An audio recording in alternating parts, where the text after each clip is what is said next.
Nah, kita tentu saja yang kemarin bebannya lembat ini mungkin kita rasa agak ringan gitu. Hanya saja kita mematangkan lagi tahap mulai dari logistik. Bebannya agak ringan karena kita cuma memilih gubernur dan bupati gitu kan, memilih gubernur, tetapi dalam konteks ini kita menjamin bahwa pelaksanaannya mesti harus dengan regulasi yang ada. Kita ngongkong-ngongkong seperti ini berdua kan dicurigain, ngapa misalnya gitu itu juga tidak ada hal yang memang membatasi, dan itu memang sudah ada regulasi soal kode etik kita kan. Kembali lagi bersama tribunbengkulu.com dalam program Rumah Pilkada Bengkulu. Sudah bersama kita Yogi Setiawan, Ketua KPU Kabupaten Lebong. Langsung saja kita sapa. Apa kabar, Bang? Alhamdulillah sehat, Bang. Perjalanan dari Lebong ke sini gimana, Bang? Tadi saya itu berangkatnya sekitar jam 9-an, Bang. Tapi mutar lewat Abu Kasim kan, jembatan ini kan perbaikan dari mutar. Nyampe sini sholat Jumat di Kampung Bali, nyampe di sini insyaallah aman. Alhamdulillah aman. Nah, kita bicara soal pilkada yang kick off-nya sebentar lagi. Pendaftaran bulan Agustus ya, betul. Dari hari ini sampai Agustus nanti apa KPU sedang sibuk soal apa? Oh ya, dari bulan kemarin kita sebenarnya kan sudah mulai tahapan pilkada itu sudah mulai kita di bulan Mei kita perekrutmen badan ad hoc mulai dari PPK, PPS. Kita ketahui di Kabupaten Lebong itu kita ada 12 kecamatan, Bang. 12 kecamatan kita merekrutmen sebanyak 60 panitia pemilihan kecamatan Kabupaten Lebong. Selanjutnya sudah kita ini lanjut di rekrutmen PPS. Nah, di PPS ini Kabupaten Lebong itu ada 104 desa dan kelurahan. Sekitar 312 kalau nggak salah saya itu adalah panitia kita di tingkat desa. Nah, itu sudah kita lalui di bulan Mei. Nah, selanjutnya di bulan Mei, Juni kita ada agenda launching gitu ya, launching pilkada, peluncuran maskot pilkada yang sudah kita laksanakan. Nah, saat ini kita kemarin sudah juga rekrutmen Pantali ini tahapan penting kita dalam hal melaksanakan pengumpulan data pemilih. Nah, ini kan tahap ini lagi jalan nih, Bang. Sudah jalan dimulai tanggal 24 Juni kemarin, sebulan untuk melaksanakan tahapan itu. Dan kita saat ini juga disibukkan dalam tahapan verifikasi faktual dukungan calon perseorangan, tapi ini untuk pemilihan gubernur, Bang. Kalau kita ketahui di Kabupaten Lebong ini untuk pilkada 2024 itu tidak ada calon independen. Tidak ada yang daftar, Bang. Mengurusi yang calon independennya gubernur. Gubernur, betul. Itu yang kita, karena kita di Kabupaten Lebong mendapatkan 1.500 lebih dukungan yang mesti kita verifikasi faktualkan. Nah, ini yang kita lagi tahapan. Nah, ke depan ada tahapan yang mesti kita penguturan data pemilih, penetapan mulai DPS. Nah, yang lebih krusial lagi nanti pendaftaran di bulan Agustus itu sudah mulai. Tapi saat ini kita 2 tahapan yang penting. Yang pertama verifikasi faktual, yang kedua penguturan data pemilih. Nah, sudah jalan itu Pantali kita sudah melaksanakan door to door, melakukan pencocokan masyarakat door to door, menemui dengan data yang ada. Berkaca dari Pileg dan Pilpres kemarin, Bang, di pilkada ini apa sih hambatan yang mungkin akan terjadi atau sesuatu hal yang sudah akan diantisipasi yang kemarin di Pilpres dan Pileg terjadi, di pilkada ini tidak boleh terjadi lagi? Ya, kalau kita mengevaluasi, tentu saja kita mengevaluasi kerja-kerja kita waktu di pemilu ya, di Pileg kemarin. Kalau di Pileg kita memang yang pertama jumlah TPS lebih banyak kan. Jumlah TPS itu lebih banyak di pemilu legislatif. Terus juga SDM tentu saja, logistiknya juga lebih banyak ya. Nah, artinya kerja-kerja kita kemarin yang ada misal distribusi logistik yang nanti kita matangkan lagi. Nah, tentu saja ini sedikit karena di TPS untuk pilkada ini sudah kita sekitar 186 TPS, Bang. Kemarin di Pileg itu 349. Nah, kita tentu saja yang kemarin bebannya lembat ini mungkin kita rasa agak ringan gitu. Hanya saja kita mematangkan lagi tahap mulai dari logistik. Nah, logistik ini kan inti penting, logistik.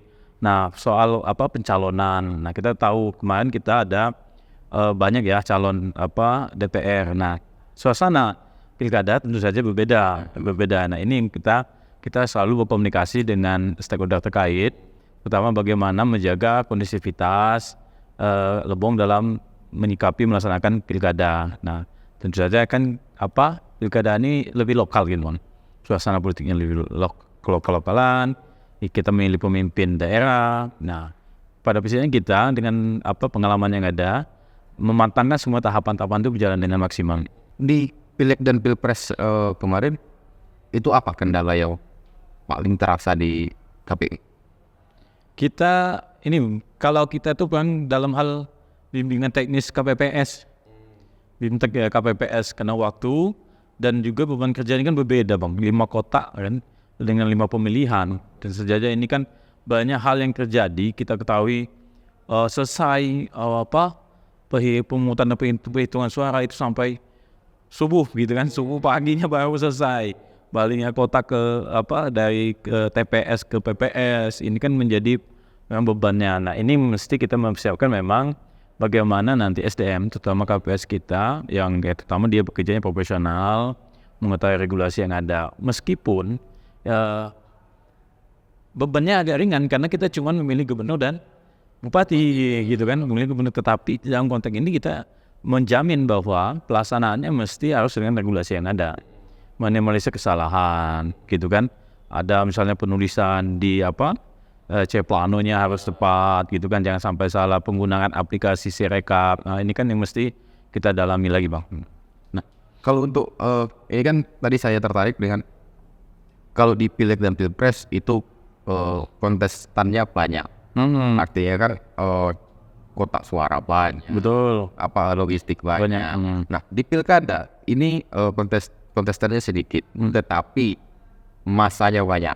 Iya loh, pendukungnya yang banyak. Betul. Apakah itu berpengaruh dengan psikologis komisioner KPU atau seperti apa? Kalau pengaruh dibilang pengaruh, ya kita menjaga kan. Ini mesti kita menjaga bahwasannya kita harus menjamin bahwa bekerjanya harus profesional. Kita berintegritas. Karena apa? Kita tidak boleh misalnya salah pun kita, ada kekeliruan kita, jadikan sorotannya langsung gitu bang. Nah ini kan mempengaruhi suasana politik. Maka dari itu kami harus mempersiapkan bagaimana di KPU, di PPK, PPS hingga rata bawah bisa melaksanakan tugas-tugas sesuai dengan aturan yang ada. Nah ini yang kita menjagakan bagaimana sikap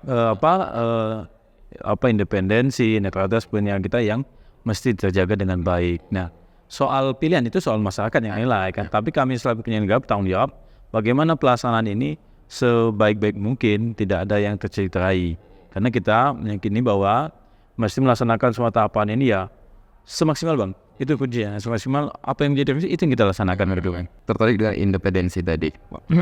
Ketika kita bicara independen, artinya ada hal-hal yang dulu kita lakukan, sekarang sebagai ketua KPU mungkin ada hal-hal yang sekarang tidak boleh saya lakukan lagi. Misal dulu hobi nongkrong, karena sekarang menjadi seorang penyelenggara pilkada nih, misal KPU tidak bisa lagi nongkrong. Kalau misalnya ke masjid nih misal bang, ternyata di masjid itu ada calon ini, saya menghindar ke masjid ini. Sebenarnya hal seperti itu terjadi bang di kehidupan pribadi. Saya pribadi terjadi bang. Saya merasakan, saya kan ini periode kedua, saya di periode utama 2018 sampai 2023.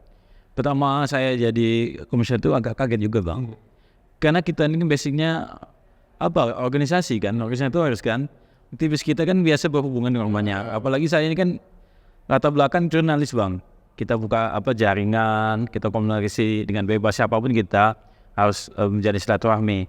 Ketika kita masuk dunia penyelenggara, ada hal sosial yang agak terbatasi lah gitu. Nah gitu kan, kita harus hati-hatian ketika kita misalnya dalam satu acara pun ya kita juga hati-hati kan gitu kan, jangan sampai persepsi pandangan masyarakat publik, ini misalnya kenapa misalnya duduknya berdekatan ini dengan ada apa gitu kan. Nah hal-hal seperti itu memang harus kita jagai dalam bersikap, tetapi bukan artian kita menutup diri, bukan, tapi ada hal yang mungkin kita harus menghilangkan image di tengah masyarakat, jangan sampai penilaian sikap kita selaku penyelenggara itu tercederai dengan hal yang seperti tidak baik seperti itu kan. Maka itu memang ada sedikit kita Kadang-kadang kita mau, dulu kan kita teman nih dengan misalnya dengan kawan-kawan partai bebas saja. Sekarang kita mau bersilaturahmi mungkin tidak bebas dari dulu bang, ya kan? Kita ngongkong-ngongkong seperti ini berdua kan dicurigain, ngapa misalnya kita dipoto kan ya kan? Atau mungkin kita ketemu misalnya kan, gitu itu juga tidak ada hal yang memang membatasi, dan itu memang sudah ada regulasi soal kode etik kita kan.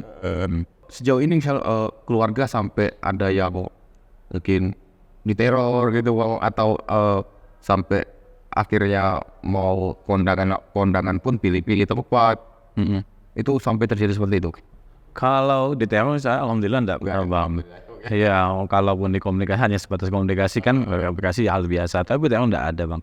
Kalau undangan ini kita tengok momen loh bang. Saya misalnya ke undangan, kan biasa kita di sini undangan, misalnya ada kandidat datang dia di apa bernyanyi, kita kan ya simpel aja gitu bang. Kita datang hadir sudah, pulang. Nggak bisa kita begitu lama ngongkrong misalnya, nunggu misalnya nanti datang si A si B misalnya, yang itu menjadi ini juga apa hal yang membatasi.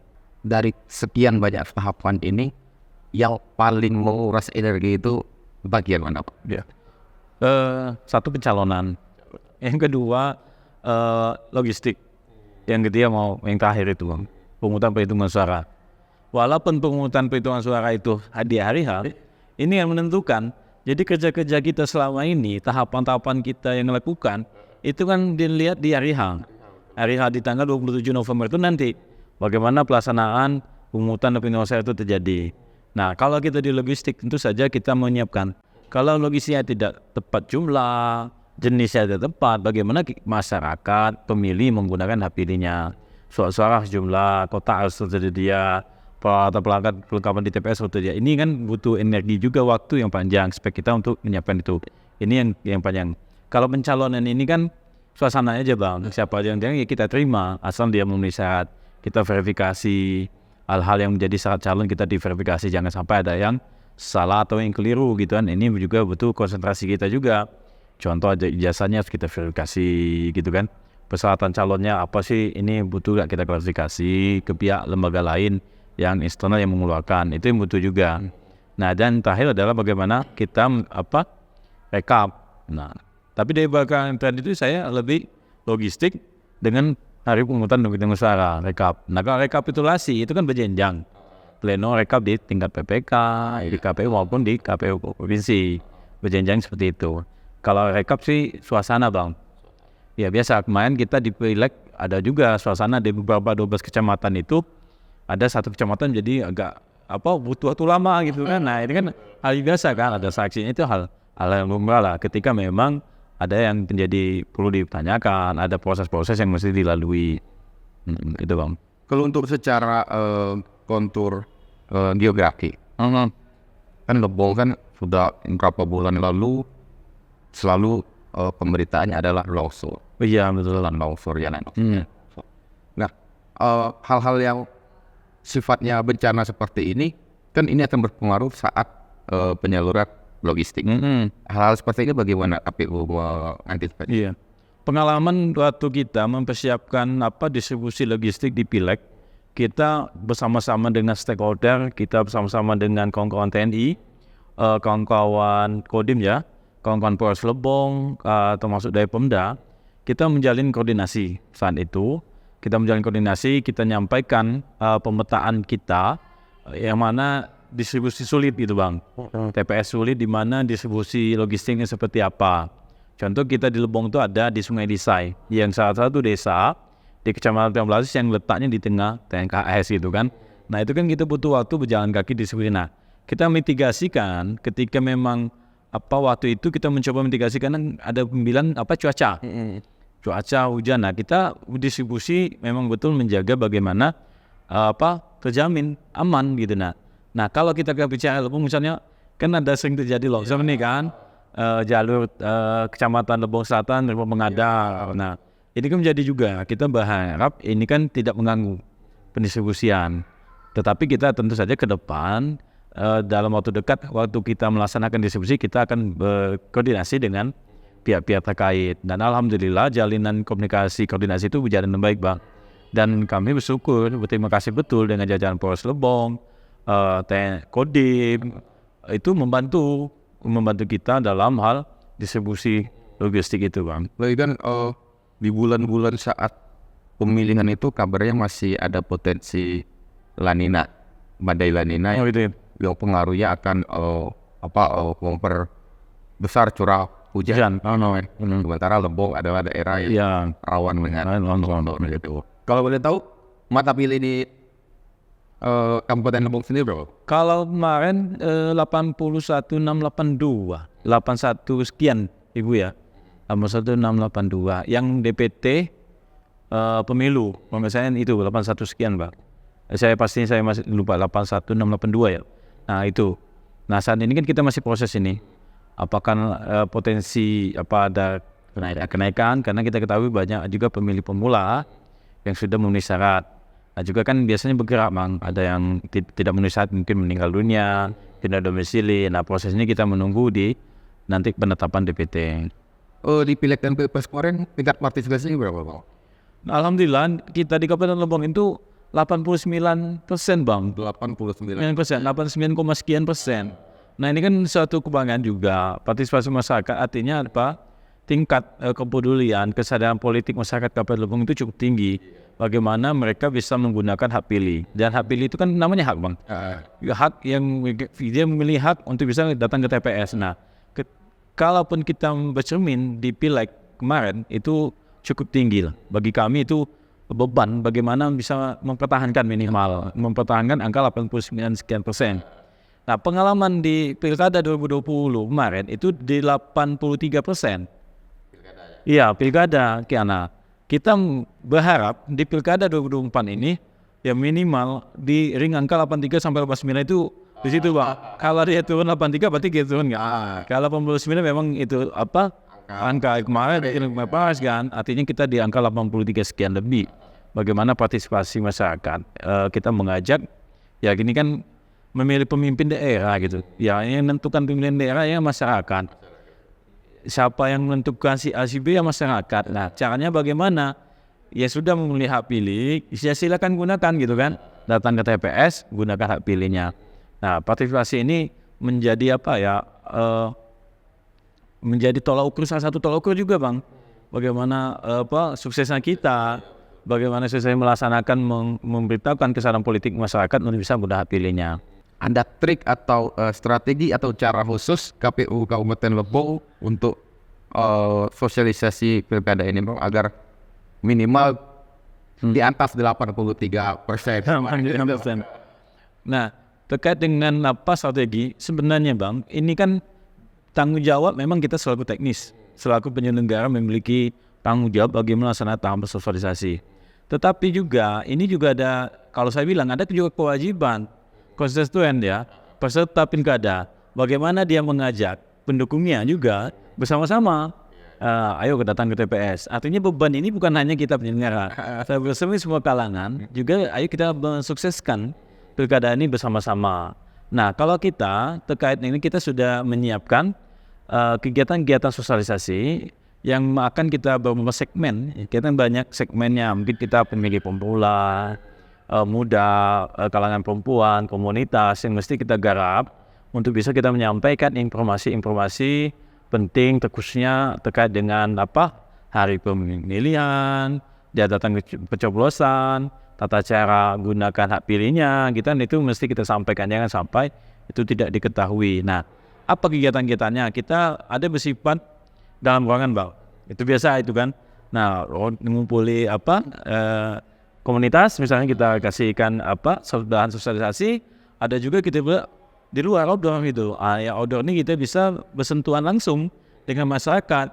Kita akan kawan-kawan kita di PPK 12 kecamatan ini akan nanti bergerak. Dia bisa, kalau kita tidak musatkan misalnya di Lebong Utara, tapi kan ada di Topo, Simon Pegadang. Nah mereka punya tanggung jawab dalam mensosialisasikan.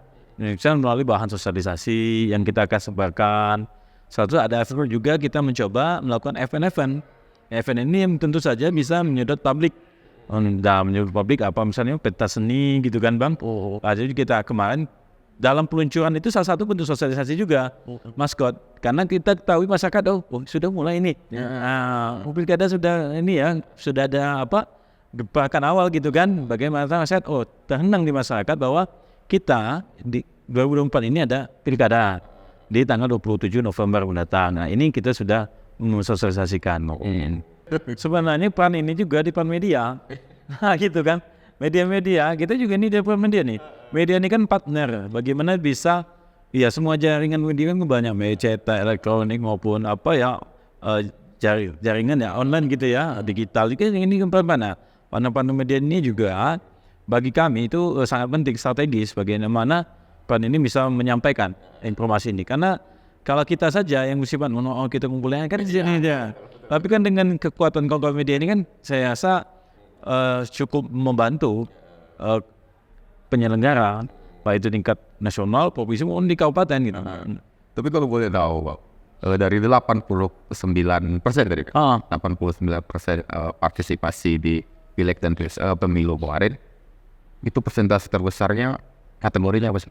Kalau presentasinya, kalau ini banyak kita nih di 40 tahun ke atas, masa-masa produktif itu. Nah, kalau di sisi usia ya, nah di sisi usia, kalau ini ambil sama rata aja. Kalau berbicara dia laki-laki perempuan itu hampir sama. Berapa umur? Sekitar 40 tahun ke atas. Ke atas. Ini karena memang mereka ini karena punya pengalaman ikut pilkada sebelumnya, atau apa sih yang mempengaruhi orang umur 40 tahun ke atas ini mendominasi partisipasi ya. Tentu kalau kita ringnya tentu saja kalau saya lihat ini kan kesadaran ini Bang. Ini kan terkait dengan kesadaran manusianya gitu ya, orangnya gitu, kesadaran manusia yang sudah memahami betul arti pentingnya terkait dengan pemilu misalnya, arti penting terkait dengan pilkada. Nah, saat ini kita mencoba juga di kalangan pemuda, karena kan kita kemarin juga banyak itu Bang, pemilih muda yang juga masuk dalam pemilih pemuda yang sudah memang kategori sudah mesti didorong juga. Nah, ini mesti kita juga dorong. Jadi artinya kalau untuk pemilih pemula di Lebong sendiri, di pemilu kemarin seperti apa? Kalau kita presentasinya cukup besar juga Bang. Ini kesadarannya lebih besar juga. Hanya saja masih mungkin perlu digiatkan lagi karena ini kan banyak juga yang masih. Nah, ini kan kesadaran juga untuk ujungnya kan. Bagaimana kesadaran pemula itu bisa menggunakan hak pilihnya. Nah, ini Pemilih pemula itu artinya range-nya umur ya dia memenuhi syarat gitu. 17 atau sudah nikah atau sudah pernah nikah ya, diring usia produktif gitu. Ini bicara soal kampanye ya Bang Lati. Aturan kampanye nanti seperti apa sih Kalau kita secara aturan tertulis untuk pilkada 2024 ini kan memang belum ada Bang. PKPU kampanye memang belum ada. Tetapi kan kalau pengalaman kita 2020 kemarin memang nanti ada betul dibagi jadwal. Tempat jadwal waktunya memang sudah dibagi. Jadi tidak ada irisan di daerah mana dia berkampanye, di pasangan calon di mana. Ini sudah kita tertinggal. Pasangan calon itu memanfaatkan, mau apa tidak dimanfaatkan waktu tempat yang sudah disepakati untuk mereka melakukan aktivitas kampanye, baik itu di dalam ruangan indoor maupun di luar ruangan. Kan ada di indoor juga bisa berkumpul sekian ribu orang, misalnya persyaratan 1.000 orang, bisa juga dia berkumpul di satu tempat. Nah ini kan mesti di kampanye ini adalah bagaimana ini kan koordinasinya kita hanya di KPU itu menyiapkan jadwal Bang, menetapkan jadwal siapa sengaja. Nanti dia soal ada izin atau pemberitahuan ke pihak kepolisian. Nah pengawasan dalam hal adakah pelanggaran kampanye itu kawan-kawan di jajaran Bawaslu. Nah di situ kita kalau di kampanye bagaimana kita ketaatan bagi pasangan calon itu dengan waktu yang sudah kita tetapkan tempatnya. Jadi tidak boleh misalnya tanggal sekian pasangan calon ini di kecamatan ini tidak boleh kan. Nah itulah berapa bulan Bu kampanye? Kalau tidak salah itu di September akhir sampai H-3 ya, sekitar 2 bulan. September, Oktober ya cukup 2 bulan ya, cukup singkat 2 bulan. Itu termasuk juga pengaturan kampanye di media massa. Iya, di media sosial itu semua. Kalau kampanye ini diatur misalnya metode kampanye kita bisa ada debat publik. Nah, debat publik ini kan difasilitasi oleh KPU. Nah, ini kan bisa bagaimana kita memfasilitasikan pasangan calon ini untuk bisa menyampaikan visi misi program. Nah ini kita membahaskan, ini salah satu. Yang kedua, dia juga dibatasi, kalau tidak salah saya ada waktu jadwal khusus ini terkait dengan kampanye di media massa. Ini juga ada batasan waktunya, kapan dimulai, kapan di akhir. Nah juga di media elektronik misalnya, ini semuanya diatur Bang, terkait dengan kampanye-kampanye di media. Nah, Sinergitas KPU dengan Forkompinda, dengan stakeholder yang lain sejauh ini sudah terbangun dengan sangat baik, Bang. Alhamdulillah Bang, kami di KPU Kabupaten Lebong berkoordinasi komunikasi dengan stakeholder terkait, misal dengan pihak Pemda, dengan pihak Polres, dengan pihak Kodim, pihak Kejaksaan, dengan Kesbangpol, Ormas gitu kan, yang pihak-pihak yang terkait yang menyupport kita, karena peran ini kan kita teknis saja melaksanakan, tetapi kan ini kita butuh orang lain, pihak lain gitu, untuk bersama-sama mendukung kita bagaimana bersama mensukseskan pelaksanaan pilkada. Dan alhamdulillah kita di pemilu 2024 kita disupport betul Bang. Ada kendala misalnya di lapangan kita koordinasi. Sampai saya itu beberapa kali ini Bang, saling kita kan koordinasi ini gimana Bang, kita udah di distribusi ini. Sampai misalnya soal keamanan itu bagaimana, hal-hal yang lain pun kita koordinasi. Misalnya kita mau distribusi ke wilayah sulit, dibantu kita Bang, dikawal betul, jangan sampai terganggu gitu kan. Hal-hal seperti itu kita jangan pihak Kesbangpol yang buktikan juga kita membangun komunikasi, dan kita meyakini bahwa kerja-kerja ini bukan hanya tanggung jawab kita secara ini, tetapi memang teknis di kita. Semua tahapan menjadi kewajiban kita melaksanakan tahapan-tahapan pilkada. Cuman support dukungan itu kan semua pihak harus mensupport Bang. Kita juga dengan kawan-kawan Bawaslu misalnya kan, dengan kawan-kawan Bawaslu baik secara personal, secara agama, kita membangun komunikasi, kita koordinasi. Ketika ada hal-hal yang perlu, misalnya ini ada misalnya ada himbauan, ada yang perlu diluruskan informasinya, kita diskusi. Minimal kita kontak, sudah itu kita bersuat, kita bahas apa yang menjadi yang ingin dibahas. Sampai ke jajaran bawah kita ingatkan, kita dengan kawan-kawan pengawas itu mitra gitu nah. Sama-sama tugas bagaimana melaksanakan sukses pemilu. Kita selaku penyelenggara, mereka mengawasi. Ya tentu kerja kita ya jangan sampai ini aturannya seperti ini misalnya. Ya kita ikuti. Kalau kita ada belok dikit, yang mengingatkan kawan-kawan itu. Wah itu ngapa belok situ kan? Itu contoh ya. Ngapa boleh diluruskan? Nah, itu penting bagi kita. Dan alhamdulillah kita semangat kita bersama bagaimana ini tetap melaksanakan soliditas sinergitas dengan baik. Harus ada penegasan dari Bang Yoki sendiri terkait pilkada 2024 di Kabupaten Lebong. Bagaimana cara peran masyarakat untuk mensukseskannya, dan ajakan dari KPU untuk menjaga dan juga menyukseskan sampai di hari pencoblosan nanti. Jadi gini, kami sebagai lembaga KPU mengajak masyarakat Kabupaten Lebong untuk bersama-sama kita mensupport KPU, jajaran KPU untuk bisa bekerja dengan sebaik-baiknya dengan regulasi yang ada. Masyarakat saat ini tahapan bagaimana pencocokan data pemilih, pengukuran data pemilih. Jadi masyarakat kita minta juga proaktif. Ketika ada yang belum pantali kami, misalnya belum tercatat mendatangi, tolong juga proaktif dengan memberitahu kepada PPS bagaimana ini menggunakan hak pilih. Nah juga mendukung bagaimana kita bisa mensosialisasikan ke sanak pemilih, keluarga, jalan tetangga. Yang pertama adalah bagaimana partisipasi menggunakan hak pilih di tanggal 27 November.